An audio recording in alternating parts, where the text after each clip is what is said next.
Hello po kay Sir John Christian Gosom ng Antipolo City. Welcome to 5th generation Hobby Shop, sir. So, testing natin yung inyong unit, Glock 17 Gen 3 Dual Ammo. Air gun pistol, CO2 powered by Umarex. Okay, so ito. So, ito yung mga kasama, sir. May kasama siyang pellets, lead pellets, 177. At ito naman yung steel ball, 4.5 mm. Tapos may kasama na siyang cleaning rod or panundot ng bara if in case magbara. Manual. Okay. Yung Allen range para sa magazine at may kasama na siyang free na 5 CO2. Free na po ito, sir. So yan po yung mga kasama sa package. At saka yung silicone oil. So, ito po yung silicone oil. Ngayon, sir, load tayo. Ito yung unit. Oops. Ayan. Ito yung unit. Ayan. Glock 17 Gen 3. Ayan. Dual ammo siya, sir. So, ito yung magazine. So, yung magazine, mayroon siyang 4 na rotary clip.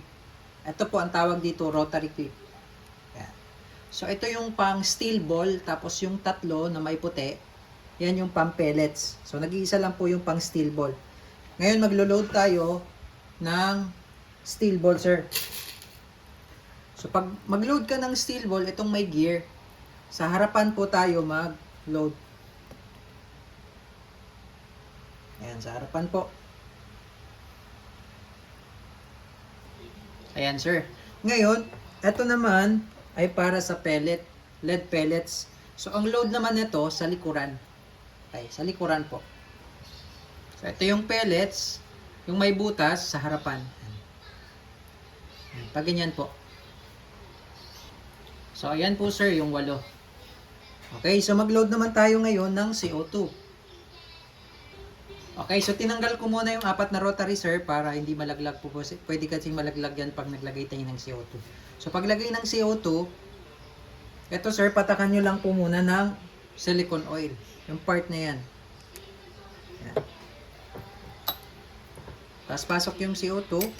Then ito, push nyo lang. Na pull pala. Ayan. Tapos kakailanganin natin yung Allen wrench. Para mahigpitan po. Okay? So, kailangan lang, sir, mabilis yung pihit. Ayan. Tapos tamang higpit lang po. Kasi pag medyo mabagal po, pwede nang sumingaw once na mabutas na siya dito. Okay? Tamang higpit lang. So, once na nabutas na yan, sir, at may pressure pa, hindi pwedeng tanggalin yan kasi sisingaw po yan. Kailangan i-consume, sir. More or less, mga 40 shots or 50 shots po ito.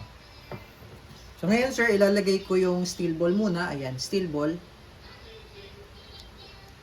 Then, ito naman yung pellets. So, pwede lang ilipat-lipat yan, sir. Ayan. Ayan. So, kailangan nakapasok lang, sir. Walang nakausli. Ayan, yung 4 na rotary clip. Okay, tapos itong unit, sir, meron niyang safety sa ilalim. Ayan, makikita niyo yung red fire yan. So, medyo malalim po yan, sir, ha? Hanggang dulo po yan. Hanggang dulo po yung clip yan. Medyo malalim siya. Ayan, hanggang dulo.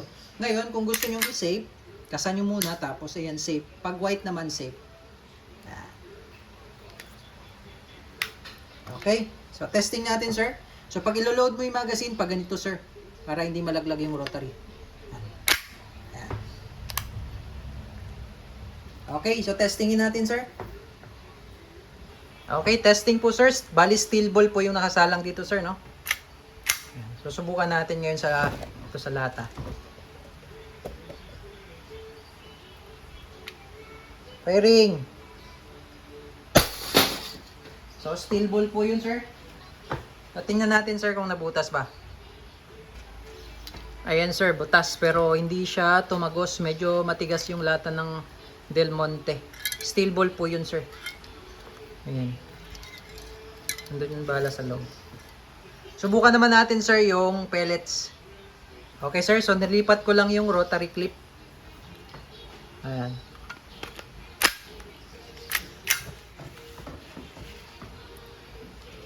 Okay, firing.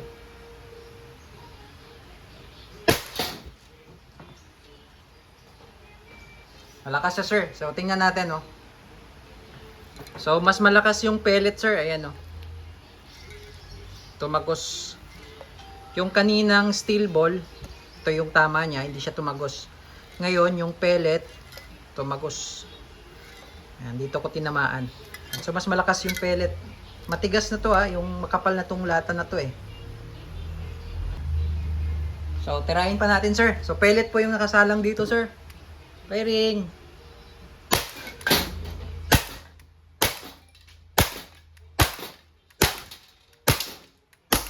Okay, so wala na. So, ito, sir, pag wala ng bala, hindi po siya nag-open slide kasi rotary po yung magazine niya, eh. Rotary clip po siya. Okay? So, wala lang lalabas na bala. So, mapapansin nyo naman iba yung tunog niya pag wala ng bala. Okay? So, yun lamang po, sir. Ayan, wala na siyang bala. Okay? So, may laman pa po itong CO2. So, ito, sir, normally talaga nag-o-open siya, nag-i-slide siya, pero wala namang problema yan. Ito yung slide lock lang. Ayan, so, okay na po, sir. All goods na po. Glock 17 Gen 3 Airgun Pistol Dual Ammo by Umarex. Fully licensed by Glock.